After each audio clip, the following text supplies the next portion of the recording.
this thought came like, who are you praying to?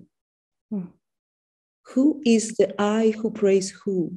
Can you give me your perspective on that? I would so appreciate. Thank you. It's a great question, Flori, and it's one of the great paradoxes in the journey of spiritual awakening, where we come to the direct realization that there is only one, there is only me. It's all one consciousness. Yeah, but that scares. It's scary. It's so big. That is how I felt it. It was so scary, and a lot of resistance came out. Like, it was very scary. It was like the mind wanting to tell me that I'm not so big that I think I am. Yes. So when we open to ourselves as consciousness, it's very common that the mind rises up in resistance or fear, because the mind feels like this is the end. I can't let go. It's a big unknown. And it feels like a death for the mind. And it is a kind of a death, but it's a death of what's not true, what's not real. So that's a key moment, if you experience that fear rising up, to recognize in the moment, this is the mind, this is that sense of a separate me, this is a little I, and it's good that this fear is coming up because it dissolves in this fear. And to, in that moment, surrender fully to the fear and remain as that which is aware. Yeah. Just observing and feeling. And that separate self then dissolves in the light of the one consciousness.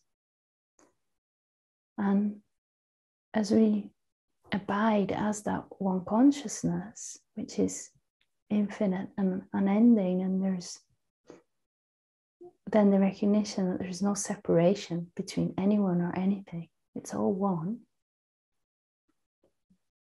The heart continues to commune with this divine intelligence, and it can commune with it as though it's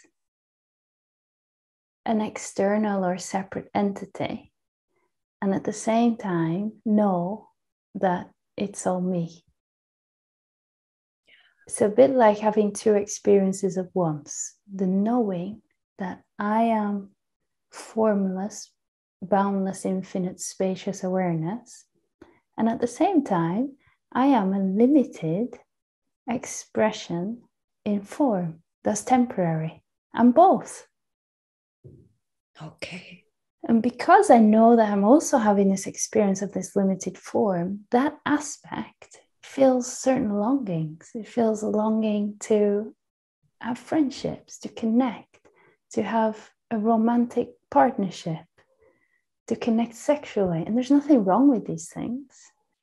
It's part of the human experience, which is also divine. And we can have these experiences all the while recognizing that there's no separation and I am the one consciousness. And so it's from that sense of separateness, which remains on one level, that the praying arises. And it's a beautiful thing. The praying can bring us closer to the divine. And again, closer is not the right word because there's no distance. It's like it opens the heart deeper to that which we know ourselves to be. And it allows us to remain humble. Please allow me to remain every moment in this truth, to live in this truth, to not leave here. This beautiful prayer, the prayer you spoke was a beautiful prayer. And it's not asking some magical external man sitting on a cloud for something. It's me talking to the essence of myself, this intelligence. Yeah, it feels like this. Yes, that's a beautiful practice. It's a devotional practice, coming back to Tom's question, that also helps the heart to open. Yeah.